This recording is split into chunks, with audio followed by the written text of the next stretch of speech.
చూస్తున్నాం. ఇటు అమెరికాపై ఇరాన్ ఒక కీలకమైన ప్రకటన చేస్తుంది. ఒకవైపు వాళ్ళతో చర్చలు జరుపుతూ ఉండగానే ఇరాన్ వాళ్ళపై యుద్ధం చేసేందుకు కూడా ప్రకటిస్తూ ఉన్నారు. దానికి సంబంధించిన బిగ్ బ్రేకింగ్ మనం చూస్తున్నాం. అమెరికాపై అయితే యుద్ధాన్ని ప్రకటిస్తున్నామంటూ కూడా ఇరాన్ సంచలన ప్రకటన చేస్తుంది. ఇటు అమెరికాతో యుద్ధానికి సిద్ధమంటూ ఇరాన్ ప్రకటించిన నేపథ్యంలో ఇరు దేశాల మధ్య చర్చలు జరుగుతుండగానే ఇప్పుడు ఇరాన్ సంచలన ప్రకటన చేస్తుంది. అంటే ఈ ప్రకటనకు సంబంధించి డీటెయిల్డ్ గా చూస్తే యురేనియం శుద్ధ ప్రక్రియను నిలిపివేయబోమంటూ కూడా ఇరాన్ స్పష్టంగా చెబుతోంది. అంటే అలాగే అమెరికా ఒత్తిళ్లకు కూడా తలొగ్గేదే లేదు అంటూ ఇరాన్ ప్రకటిస్తోంది. తమ దేశానికి సంబంధించిన విషయాల్లో రాజీ పడేదే లేదని, తమను శాసించే హక్కు ఎవరికి లేదు అంటూ కూడా ఇరాన్ చెప్తూ ఉంది. అయితే తమను అమెరికా శాంతి చర్చల పేరుతో లొంగ తీసుకోలేదంటుంది ఇరాన్.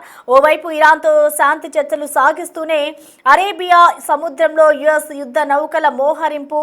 ఈ నేపథ్యంలో ఇప్పుడు ఇరాన్ తీసుకున్న ఈ నిర్ణయం పట్ల అయితే తీవ్ర ఆసక్తి నెలకొందని చెప్పుకోవాలి. ఇటు అమెరికాతో యుద్ధం వచ్చినా మేము ఎప్పుడు దానికి సంబంధించి ఇరాన్ ముందడుగు వేస్తుందని చెప్పుకోవాలి. ఒకవైపు శాంతి చర్చలు అమెరికా జరుపుతూ ఉండగా కూడా ఇరాన్ ఈ ప్రకటన చేయడం ఒక తీవ్ర దుమారం రేపుతుందని చెప్పుకోవాలి. ఇటు ఎలాంటి పరిస్థితుల్లో అయినా నిలిపివేయబోము, ఇటు యురేనియం ఏదైతే శుద్ధి ప్రక్రియను ఇరాన్ చేస్తూ ఉందో దాన్ని ఎక్కడా కూడా ఆపబోము అంటూ కూడా వారు చెప్తూ ఉన్నారు. అమెరికాతో యుద్ధం ముందుకొచ్చినా సరే తమ సార్వభౌమత్వానికి సంబంధించిన ఈ విషయంలో ఎప్పటికీ రాజీ పడే ప్రసక్తే లేదు అంటూ కూడా ఆయన తేల్చెప్పారు. అంటే తమ ప్రవర్తన శాసించే హక్కు ఏ దేశానికి లేదు, అలాగే శాంతి చర్చల పేరుతో తమను లొంగ తీసుకోవాలని అమెరికా చూస్తోంది అంటూ దానికి ఎప్పటికీ సాధ్యం కాదు అంటూ ఇటు ఇరాన్ చెప్తోంది. తమ దేశ సరిహద్దులకి సంబంధించి అమెరికా ఏదైతే తన సైనిక బలాన్ని పెంచడంపై ఇరాన్ ఏమాత్రం కూడా ఆందోళన చెందడం లేదని ఆగార్చి పేర్కొన్నారు. ముఖ్యంగా అరేబియా సముద్రంలో ఏదైతే అమెరికాకు చెందిన యుద్ధ నౌక యుఎస్ఎస్ అబ్రహాం లింకన్ మోహరింపు తమను ఎంత మాత్రం భయపెట్టలేదంటూ కూడా ఇరాన్ ప్రకటిస్తోంది. ఇటు దీనికి సంబంధించి మనం బిగ్ బ్రేకింగ్ చూస్తున్నాం. ఇటు ఓవైపు ఇరు దేశాల మధ్య చర్చలు జరుగుతూ ఉండగానే అమెరికాపై యుద్ధాన్ని అయితే ఇరాన్ ప్రకటిస్తూ ఉన్నారు. దీనికి సంబంధించి ఇటు మరింత సమాచారాన్ని మా ప్రతినిధి శివ అందిస్తారు. శివ, మనం చూస్తున్నాం ఒకవైపు అమెరికా ఇరాన్తో శాంతి చర్చలు జరుపుతూ ఉండగానే ఇరాన్ మరొకసారి మేము అమెరికాపై దాడులు చేసేందుకు సిద్ధము అంటూ కూడా ప్రకటన చేస్తున్నారు. కాబట్టి దీన్ని ఏ విధంగా చూడాలి? ఇరాన్ ప్రకటించిన ఆ ప్రకటనని ఇటు ట్రంప్ ఏమైనా స్పందించారా? డీటెయిల్స్ ఎలా ఉన్నాయి? ప్రధానంగా చూసుకుంటే ఈ అమెరికా అలాగే ఇరాన్ మధ్య యుద్ధానికి సంబంధించి గత కొన్ని రోజులుగా కూడా ఉత్కంఠ కొనసాగుతుంది. ఒకవైపు దౌత్య చర్చలు జరుగుతూ ఉన్నాయి. ఎప్పుడు యుద్ధం వస్తుందా అనేది కూడా ఇరు దేశాలకు సంబంధించిన ప్రజలైతే తీవ్ర ఆందోళన వ్యక్తం చేస్తున్నారు. అయితే ఈ అమెరికా యుద్ధంపై ఇరాన్ సంచలన ప్రకటన చేసినట్లుగానే ఇప్పుడు అర్థమవుతోంది. అమెరికాతో యుద్ధానికి సిద్ధమంటూ కూడా ఇరాన్ ప్రకటించింది. దానిలో భాగంగా కొన్ని సంకేతాలను కూడా పంపించినట్టు తెలుస్తుంది. అంటే ఒకవైపు ఇరు దేశాల మధ్య చర్చలు జరుగుతూ ఉండగానే మరోవైపు ఇరాన్ సంచలన ప్రకటన చేయడం పట్ల మాత్రం ఇటు ఇరాన్ ప్రజలు అటు అమెరికన్ ప్రజలు కూడా తీవ్ర ఆందోళన వ్యక్తం చేస్తున్నారు. ప్రధానంగా ఏదైతే న్యూక్లియర్ అణుబాంబులు తయారు చేయడానికి వినియోగించే యురేనియం శుద్ధి ప్రక్రియను ఆపేది లేదు. అంటే యురేనియం ను వివిధ రంగాల్లో దీన్ని ఉపయోగిస్తారు, కానీ యురేనియం అతిగా శుద్ధి చేసి దాన్ని మాత్రం అణుబాంబులకు న్యూక్లియర్ బాంబులకు ఎక్కువగా వినియోగిస్తూ ఉంటారు. ఆ యురేనియం శుద్ధి ప్రక్రియ అనేది నిలిపేసే ప్రసక్తే లేదంటూ కూడా ఇరాన్ ప్రభుత్వం తెలియజేసింది.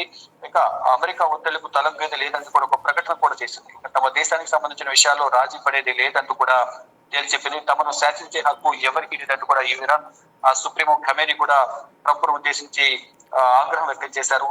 తమను అమెరికా శాంతి చర్చల పేరుతో లొంగ తీసుకోలేదంటూ కూడా ఇరాన్ తేల్చి చెప్పింది. అంటే ఓవైపు ఇరాన్ తో శాంతి చర్చలు సాగిస్తూనే అరేబియా సముద్రంలో అమెరికా యుద్ధ నౌకలను మోహరించింది. ఇప్పటికే అబ్రహాం లింకన్ పేరుతో ఉన్న విధ్వంసం సృష్టించే యుద్ధ నౌకను అరేబియా సముద్రంలో మోహరించింది. మరి సరిహద్దు ప్రాంతాల్లో యుద్ధ ట్యాంకర్లను, భద్రతా బలగాలను, అంటే సైనిక విభాగానికి సంబంధించిన అన్ని విభాగాలు కూడా భద్రతా బలగాలను మోహరించారు. ఇటు ఇరాన్ కూడా అదే స్థితిలో అదే స్థాయిలో ఎదుర్కొనేందుకు నౌకలను మోహరించింది, యుద్ధ నౌకలను, మరోవైపు యుద్ధ ట్యాంకర్లు, మరోవైపు బలగాలను కూడా అక్కడ మోహరించారు. కానీ ఈ నేపథ్యంలోనే అక్కడ ఒకవైపు చర్చలు జరుగుతుండగానే మరోవైపు ఎందుకు ఈ మోహరింపు కార్యక్రమాలు చేపట్టారనే దానిపైన తీవ్ర ఆగ్రహం వ్యక్తం చేసింది ఇరాన్. దానిలో భాగంగానే ఈ ప్రకటన చేసినట్లుగా తెలుస్తోంది. అయితే ఈ యురేనియం శుద్ధికి సంబంధించి అణుబాంబులను ఎక్కువగా తయారు చేసే దీన్ని వినియోగిస్తారు. మొత్తం ప్రపంచ వ్యాప్తంగా చూసుకుంటే 2025 సంవత్సరం నాటికి 12,500 కంటే ఎక్కువగా అణు వార్ హెడ్లు ఉన్నట్లుగా కూడా తెలుస్తోంది. వీటిలో 90% పైగా రష్యా, అమెరికా దేశాల వద్ద ఎక్కువగా ఉన్నాయి. అంటే న్యూక్లియర్ కి సంబంధించిన ప్లాంట్స్ కానీ, దాంట్లో అణుబాంబులు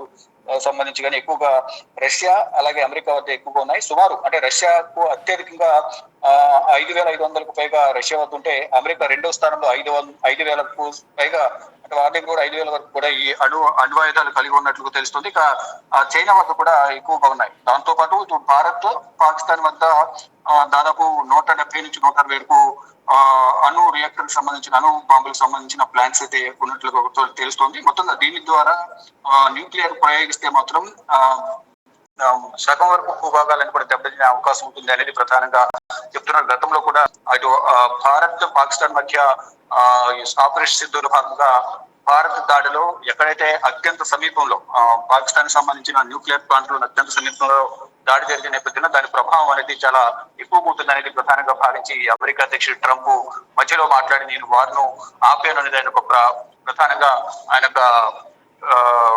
సమాచారాన్ని అయితే అందరికీ ఇచ్చారు. అంటే ఒక యుద్ధం ఆగటానికి నేనే కారణం, లేని పక్షంలో ఆ న్యూక్లియర్ ప్లాంట్ ఏదైతే ఉందో దాని మీద ఈ దాడి జరిగినట్లయితే దాని ప్రభావం చాలా ఎక్కువ ఉంటుంది, లక్షల్లో ప్రజలు చనిపోతారనేది నేను వారి దృష్టికి తీసుకువెళ్లి వివాదాన్ని పరిష్కరించారంటూ కూడా గతంలో ట్రంప్ తెలియజేశారు. కానీ ఇటు పాకిస్తానే వచ్చి భారత ఆర్మీ చీఫ్ తోనూ మరోవైపు ఇతర త్రివిధ సాధారణతలతో మాట్లాడి యుద్ధాన్ని ఆపినట్లుగా వారు చెప్తున్నారు. చూసుకుంటే ఏదేమైనప్పటికీ కూడా ఇప్పుడు ప్రధానంగా ఇప్పుడు ఉన్న సందర్భంలో ఇరాన్ అలాగే అమెరికా మధ్య యుద్ధం కొనసాగుతోంది.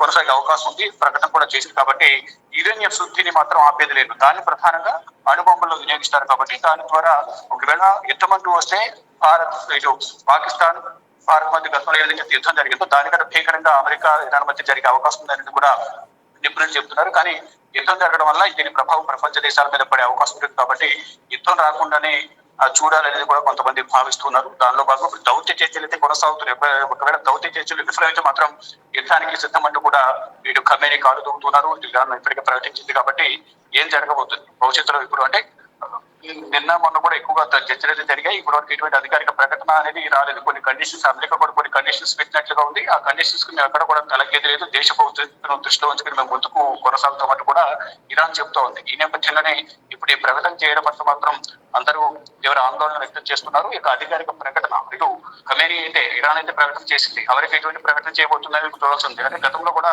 ట్రంప్ ఒక ప్రకటన చేశారు. అంటే చర్చలు విఫలమైతే మాత్రం మేము దాడి చేస్తామని ట్రంప్ చెప్తే ఇటు ఇరాన్ కూడా మేము కూడా సిద్ధంగా ఉన్నామని ఇరాన్ చెప్తుంది. కానీ ఇప్పుడు అధికారికంగా మరొక ప్రకటన చేసిన నేపథ్యంలో చర్చలకు సంబంధించిన సారాంశాన్ని ఇప్పుడులోగా అధికారికంగా ప్రకటిస్తారు.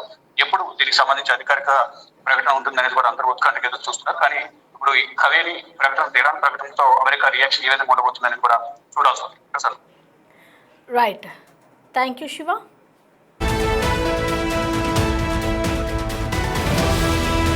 మొత్తానికి చూసుకోవచ్చు, ఇటు ఏదైతే అమెరికాకి సంబంధించి యుద్ధంపై అయితే ఇరాన్ సంచలన ప్రకటన చేస్తుంది. అమెరికాతో యుద్ధానికి సిద్ధమంటూ కూడా ఇరాన్ ప్రకటిస్తూ ఉంది. ఓవైపు ఇరు దేశాల మధ్య చర్చలు జరుగుతుండగానే ఇటు ఇరాన్ ఆ ప్రకటన చేయడంతో ఒక ఆందోళన వ్యక్తమవుతోంది. దీనికి సంబంధించి ఏదైతే ఇరాన్ యురేనియానికి సంబంధించి ఒకటి చేస్తూ ఉందో దాన్ని ఎట్టి పరిస్థితుల్లో కూడా మేము ఆపబోము అంటూ కూడా వారు స్పష్టం చేస్తున్నారు. శుద్ధి ప్రక్రియను మేము నిలిపివేయబోము అంటూ కూడా ఇరాన్ ప్రకటిస్తోంది. మరి దీనికి సంబంధించి ట్రంప్ ఏ విధంగా స్పందిస్తారు? అమెరికాతో యుద్ధానికి మేము ఎప్పుడైనా సిద్ధమే అంటూ కూడా ఇరాన్ చెప్తూ ఉన్నారు. కాబట్టి మరొకసారి ఇరాన్ యుద్ధానికి సంబంధించి కీలక ప్రకటన చేయడంతో యుద్ధ మేఘాలు కమ్ముకునే అవకాశాలు ఎక్కువగా కనిపిస్తున్నాయి. మరొక వైపు ఇరాన్ ఇప్పటి వరకు యురేనియం శుద్ధ తవ్వకాలు ఏవైతే జరుపుతూ ఉన్నాయో వాటిని ఎట్టి పరిస్థితుల్లో మేము నిలిపి వేయబోము, యుద్ధానికి సంబంధించి మేము సిద్ధమే అంటూ ఇరాన్ కూడా చెప్తుంది. మరి దీనికి సంబంధించి అమెరికా ఎటువంటి చర్యలు తీసుకోబోతోంది? అమెరికా వీళ్లతో మాట్లాడబోతోంది కాబట్టి ఆ మీటింగ్ తో ఏమైనా వెనక్కి తగ్గే అవకాశాలు ఉన్నాయా అనేది కూడా వేచి చూడాలి. ఇటు ఇప్పటికే మరి అరేబియా సముద్రంలో కూడా యుఎస్ యుద్ధ నౌకలను అయితే మోహరించారు. మరి ఈ నేపథ్యంలోనే ఇరాన్ సంచలన ప్రకటన అయితే వెలువడించిందని చెప్పుకోవాలి. దానికి సంబంధించిన విజువల్స్ కూడా మనం చూస్తున్నాం. ఇప్పుడు ఇరాన్ ప్రకటనతో మరొకసారి ఇటు అమెరికా అలాగే ఇరాన్లో యుద్ధాలు మరొకసారి ఉంటాయని చెప్పుకోవాలి.